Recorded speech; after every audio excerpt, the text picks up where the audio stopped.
The Tory MP shocked Remain Yasmin Ali-Brown when he suggested leaving the country would help.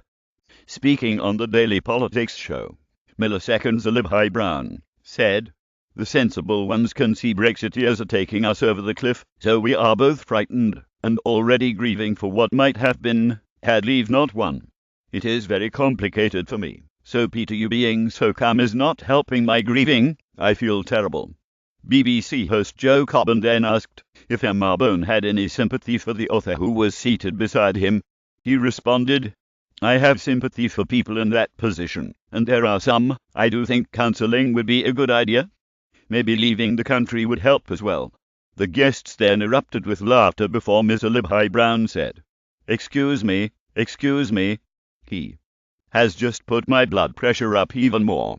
The Carmel voice telling me now don't he go mad." It follows Jeremy Corbyn, who accused the Conservatives of a power grab over key Brexit legislation governing the return of devolved powers from Brussels. Brexit news. Peter Bone had a simple answer when asked if he was sympathetic to Remain, as maybe leaving the country would help as well. Peter Bone, the Labour leader, said he was very happy that Scottish Labour will vote against the Scottish Parliament granting consent for the EU withdrawal bill next week. The Welsh and Scottish governments had teamed up to oppose the bill, claiming it harmed devolution, but the Labour-led Welsh administration struck a deal with UK ministers last month.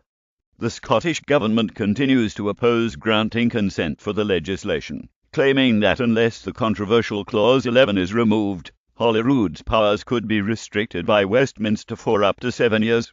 On visit to Glasgow on Friday, Mr Corbyn said, "I'm very happy that the Scottish Labour Party will be voting against the legislative consent proposal next week because, quite clearly, there is a power grab going on by Whitehall on the EU.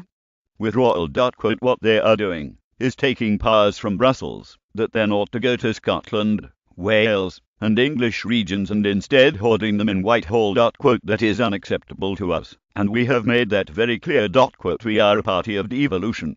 Therefore, devolution sometimes throws up interesting answers. I'm quite happy about that, because that is what devolution is about, people making their own decisions. But as far as I'm concerned, there should be the maximum devolution from the EU withdrawal to Scotland, Wales and the English regions.